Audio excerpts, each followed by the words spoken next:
Nós estamos de volta com o Jornal Cidade em Notícia. Hoje é dia, mais uma vez, do quadro Ponto de Vista, com o jornalista Bruno Freitas, ele que vem conversar com o nosso telespectador sobre aqueles fatos mais importantes da nossa cidade. Bruno, mais uma vez é um prazer recebê-lo aqui no nosso jornalismo.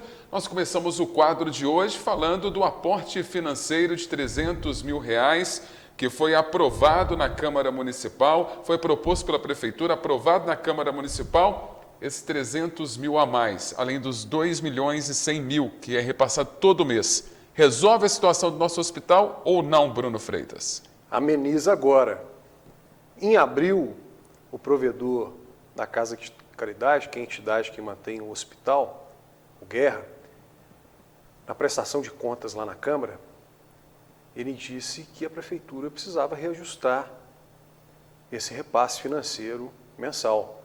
Vamos passar ponto a ponto na tela? A Prefeitura ela tem um contrato com o Manuel Gonçalves para a gestão do pronto-socorro. Itaúna não tem um pronto-socorro separado, nem a UPA. Então a Prefeitura utiliza a estrutura do hospital para os atendimentos de urgência e emergência. E lá nessa prestação de contas na Câmara, o administrador do hospital também ressaltou a necessidade de uma repactuação do plano operativo anual, que são outras despesas que o Manuel Gonçalves tem junto à Prefeitura. Nessa ocasião, o Guerra disse que Itaúna é uma cidade razoavelmente bem financeiramente, que tem uma boa captação de recursos, é algo que a gente sempre fala aqui no quadro, em que a Prefeitura deveria reclamar esse patrocínio junto ao SUS, e que a quantidade liberada em Itaúna é a mesma há muitos anos, e deveria-se trabalhar com o dobro. Hoje a Prefeitura repassa para o hospital 2,1 milhões. Com esse projeto de lei que foi aprovado na Câmara, são R$355 mil mensais. Então vai dar uma média aí de um repasse mensal de 2,4 milhões por 6 meses. Sim. Ou seja, nós somos maio, junho, julho, agosto, setembro, outubro. Novembro já não tem a mesma previsibilidade. Quando você pega o histórico de socorro financeiro ao hospital, que vocês estão vendo aí na tela, volta aí, por favor, Luciano, você vê que nos últimos anos já foram feitos vários repasses, sendo que lá em dezembro de 22, em um outro momento de crise, que os médicos também ameaçaram greve, a Prefeitura já havia destinado 3,3 milhões. E 2 meses antes, em outubro de 22, o município decretou estado de calamidade pública do SUS, enviando 2 milhões para fazer frente às necessidades emergenciais da instituição. Ou seja, tem um problema crônico aqui de caixa, antigo, você injetar recurso não vai resolver, o foco do hospital deveria ser atendimento de média e alta complexidade, foi isso que o São João de Deus fez, hoje ele é o hospital referência, porque aí o hospital vai receber mais recursos e vai deixar de depender do SUS. Lá na gestão tem gente que fala que não é a favor de descentralizar a saúde, mas quando você constrói uma UPA em um hospital particular, o Manuel Gonçalves ele deixa de ter essa dependência do SUS, que hoje é de 84%. E ele não vai precisar fazer esse malabarismo para fechar as contas. Não é só uma questão de gestão. As pessoas falam que nós temos que trocar a administração do hospital. O hospital ali sempre teve um corpo de conselho curador, de voluntários que administram o hospital. Recentemente trouxeram um administrador profissional. Por quê? Porque é uma entidade filantrópica. É uma entidade que foi fundada lá atrás pelos beneméritos de Itaúna para atender a comunidade. Então, é o modelo do hospital, né, que nós temos com esse conselho curador. Não tem como você simplesmente dizer que mudar a administração vai resolver. Não. A gente teve lá o Maurício Nazaré como curador antes da eleição, antes dele se candidatar a prefeito. Aí o Guerra, que já fazia parte do conselho na época da Marilda, voltou e está na frente, junto com o Mourão, que são pessoas experientes, que estão muito tempo lá no hospital. Tem o problema da comunicação, eles não se comunicam, mas eles têm experiência lá no hospital. Portanto, para se resolver a situação do Manuel Gonçalves é ter foco, ter previsibilidade para o dinheiro entrar. Continuar dependendo do SUS vai continuar tapando buraco e apagando fogo. Agora, outro assunto que está dando o que falar aqui em Itaúna é a questão de uma covardia contra os animais. A polícia está investigando envenenamento no bairro das Graças. Inclusive, em um comércio lá do bairro das Graças tem uma faixa, que o pessoal está de olho em quem está cometendo esse crime.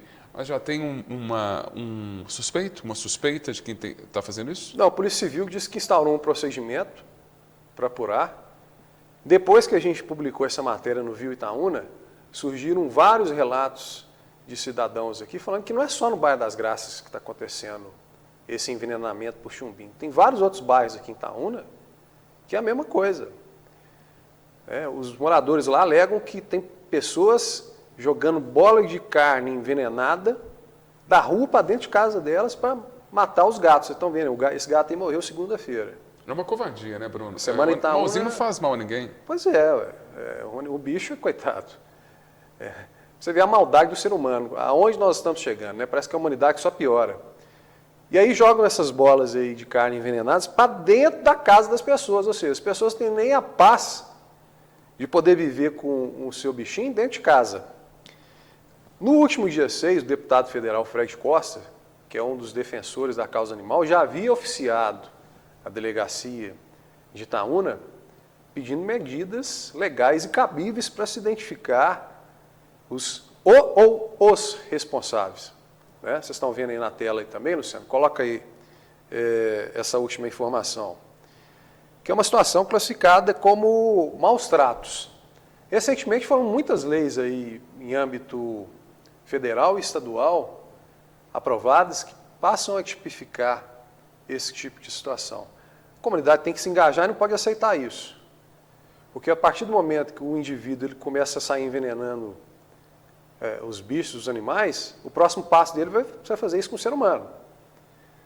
Precisa identificar, punir e mostrar a cara de quem está fazendo isso, para não se repetir, para não incentivar esse ato de forma repetitiva. Não pode se incentivar. Tem que adotar aí uma medida pedagógica e até mesmo para todos os bairros da cidade, para as outras pessoas que fazem isso e acham isso normal, verem que isso é crime, que isso dá cadeia, que dá multa. Vou parar de fazer isso. Se está incomodado com o animal late o tempo todo. A gente vê esse problema muito em economia no prédio. Conversa, diálogo. Chegar lá no grupo do condomínio, expor o problema, no grupo do bairro, falar, gente, não estou conseguindo dormir, o cachorro não para de latir. Porque aí a responsabilidade do tutor dá um jeito para cuidar do animal. Seja cão, gato, papagaio, qualquer tipo de animal. Porque muitas vezes as pessoas também pegam os animais, trazem para dentro de casa e esquecem que tem a responsabilidade como tutor. Você tem que cuidar do seu animal. Você está causando incômodo com a vizinhança, esteja aberto também a ouvir. O que não pode, o que é inadmissível e intolerável, você vê esse caso do bairro das Graças aí, que parece que são dezenas de animais que estão sendo envenenados. Praticamente todos os dias, Bruno, de acordo com relatos, acontece isso lá no bairro, sabe? Em torno de 5, 6 animais aparecem mortos por envenenamento. E se a comunidade sabe quem vai lá, junta a prova, você não pode acusar sem prova, né? Claro, e leva para o delegado. Se está jogando bola de carne, essa pessoa está comprando carne. Onde que essa pessoa está comprando carne? Onde que essa pessoa está comprando chumbinho? É a questão da comunidade se engajar e não aceitar isso mais. Bruno, eu agradeço a sua participação aqui no quadro mais uma vez, com assuntos importantes. Essa questão do hospital, a questão do envenenamento, é uma forma de alertar a população daquilo que precisa ser feito, como você disse na questão do Hospital Manuel Gonçalves, que vai resolver o problema momentaneamente, mas que algo precisa ser feito. E essa questão também do envenenamento dos animais, que tem repercutido aí na cidade, como uma questão até mesmo de zelo pelo animal, de cuidado com os nossos animais. Ô Fábio, só para fechar o quadro, além dessas duas questões aqui, que foram muito discutidas essa semana em Itaúna, lá na MG 050, esses acidentes aí que estão tendo lá à noite, escancaram a ausência da iluminação próxima ao trevo de Itaúna. A gente teve um caso de um rapaz aí que uma pedra, um bloco imenso, praticamente rasgou o carro do rapaz ao meio. O carro, Sim, o rapaz estava trabalhando, rasgou o carro. O cara, segundo ele tem seguro, felizmente. Agora a gente teve, nessa quarta-feira à noite, um rapaz da Fiorino, que foi entrar ali no trevo da Silvio Jardim e capotou o carro, um tremendo susto. Eu passei ali um pouquinho antes, vindo de Belo Horizonte. Segundo o rapaz, ele perdeu o controle porque tinha terra, areia na pista. A gente sabe que tem aquela obra de contenção ali há muito tempo. Eu não entendo por que a Via Nascença demora tanto para concluir uma obra. É impressionante. E eu também não entendo a engenharia daquele trevo. Parece uma obra econômica.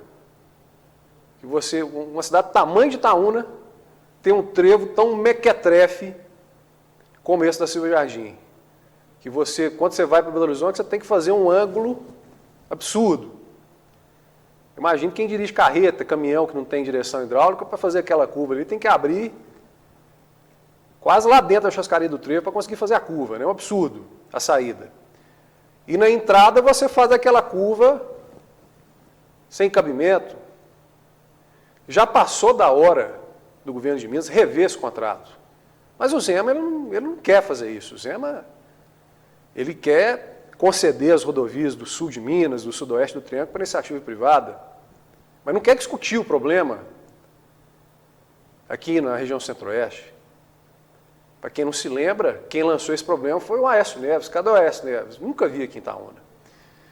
Então, se o Zema ele quer ser de fato respeitado pelos mineiros, pelos itaunenses, ele deveria olhar sobre essa questão aí junto à MG 050 aqui na cidade. A gente sabe que as nossas lideranças políticas já não é de hoje, estão lá na cola do DR, na cola do ECINFRA. Mas quem que define as prioridades? O governador. Aqui em Itaúna, nós estamos sofrendo na pele pela falta de compromisso do governo do estado, da concessionária, em relação à iluminação da rodovia. Acidente praticamente todo dia. E por incrível que pareça, até hoje ninguém conseguiu resolver esse problema das pedras na rodovia, que por sorte, no caso da MG 050, ninguém morreu, ninguém teve um ferimento grave ainda. Teve um acidente outro dia lá na 431, perto da universidade. Por que não se prende ninguém? Quem que está ganhando com isso? Eu não entendo, aqui em Itaúna são os mesmos problemas, se repetem, não resolvem, e a população que já paga um imposto altíssimo, IPVA, quem tem carro 1.0 paga R$2.000 de IPVA, fora esse pedágio que paga para Belo Horizonte. Aqui dentro da cidade já paga IPTU, agora está pagando imposto de renda. Você me desculpa, mas eu como brasileiro, como itaunense, eu me sinto roubado pelo governo brasileiro que nós temos hoje, pelo governo de Minas Gerais. Porque a gente paga e só toma ferro. Bruno, obrigado e até a próxima terça-feira. Se Deus quiser.